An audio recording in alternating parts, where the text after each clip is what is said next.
Okay. Magandang hapon mga kababayan. Mag-uusap na naman tayo. Nako, napakaseryoso ito. At saka marami tayong nasosorpresa ditong mga bagay na nangyayari sa ating bansa.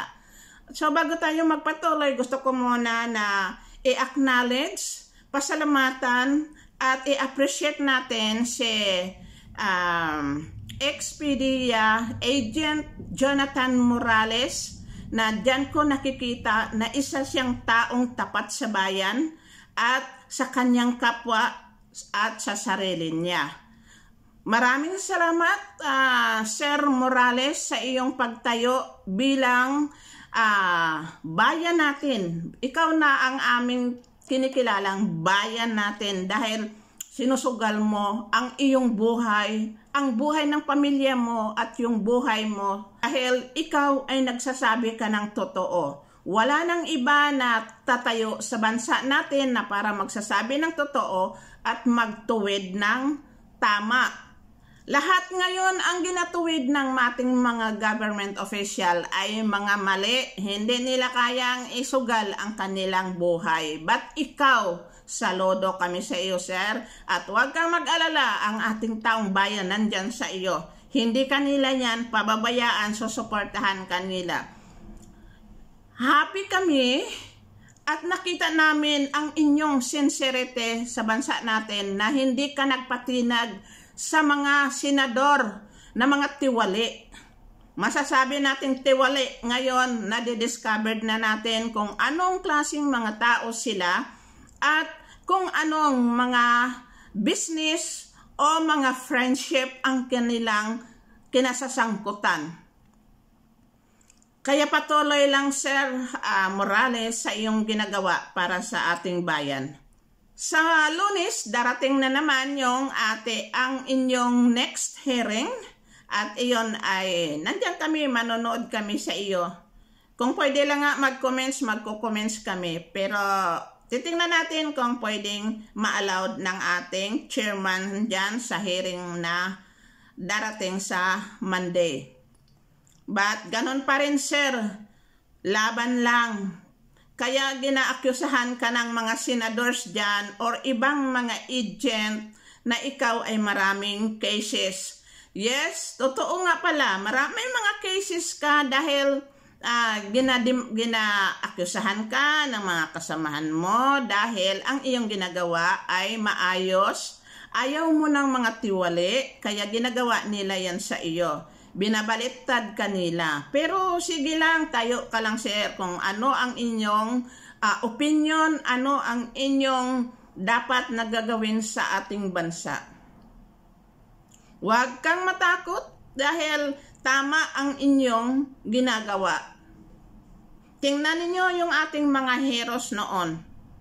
Si Jose Rizal, ayaw niya na barilin siya na nakatalikod. Gusto niya nakaharap dahil alam niya na tama ang kanyang ginagawa. Kaya ikaw, sir, sa mata at sa puso ng mga Pilipino, ikaw ang hero. Pero mag-ingat ka lang, sir, kasi ang iyong layunin ay nasa katotohanan at sa kabutihan ng ating taong bayan. Nagigising na ang ating taong bayan at nandyan na sila na nagasuporta sa inyo.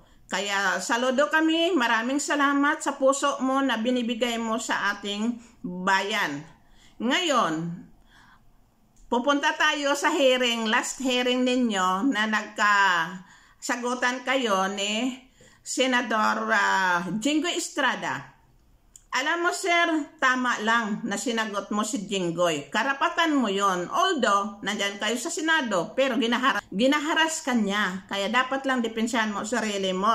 At hindi mo dapat na sila ay patuloy na gigisahin kanila nang hindi tama. Dapat ang gisahin mo. Time will come. Ang buhay sa mundo ay hindi naman permanently. Ang buhay ay parang gulong, minsan nasa itaas at minsan ay nasa ibaba. At alam mo naman sir na ang mga tao na ang layunin nila ay masama, walang tumatagal yan, may katapusan. Ayan. So balik tayo doon kay Jinggoy. Ginahalongkat na ikaw ay may mga cases pero yung mga cases mo na yan ay alam namin na hindi pa yan nahusgahan. Unlike kay Senator Jingo Estrada, nahusgahan na siya. Imagine ang mga nakumit na crime ni Estrada ay convicted. Convicted siya. Ito nakita, tiningnan ko sa kanyang profile. Mag-google kayo mga kababayan para malaman ninyo. At pag-usapan natin yan sa bandang huli. Ito, si Estrada is acquitted of plunder. But he was convicted of bribery and the pork barrel scam. Alam niyo malaking isyu ang pork barrel scam na yan, ha? So, siya pala ay convicted. Ngayon, nag-wonder ako and I would like to question itong si Estrada na at pati yung mga tao or mga kasamahan niya dyan sa Senado. Paano nga remain pa rin si Estrada sa Senado na siya ay convicted pala? Ang pagkakaalam ko, ang aking pagtitiwala sa mga senadors, sila ay mga malinis dahil sila ang gumagawa ng batas. Paano sila makagawa ng batas? Kung ganun pala sila ay may mga crimes na ginagawa against people, against sa mamamayan. Deserve ba sila na maging senador? Karamihan dyan na sa korupsyon. Isa-isahin natin yan sa bandang huli. At dyan natin yan makikita sa kanilang mga profile sa Google. Kung anong klaseng mga taon sila. Imagine, convicted. Still senador. Ginasaluduhan ng tao ang ating mga senadors, ang ating mga congressman. Iyon pala ay sila pala ang mga buwaya sa pera ng bayan. Kaya sa iyo, Sir Morales, lakasan mo lang ang loob mo. Lumaban ng tama at huwag natin itolerate yung mga tao na yan na mga abusador dyan sa gobyerno. Kailangan ay matuwid dyan sila at mawala na sila dyan sa Senado. Kaya kayong mga taong bayan, tingnan ninyo kung sino ang nararapat na mga senadors. I think kung mayroon mang matira dyan sa senador, sa next election, iyon ay mga karapat-dapat at kailangan makaupo yung mga karapat-dapat na hindi mga kurap. Walang mga committed na krimen para sa bansa against sa ating mga mamamayan. Kaya kayo, maging smart na kayo guys. Lahat ng mga tao na yan ay suriin ninyo kung sino sila.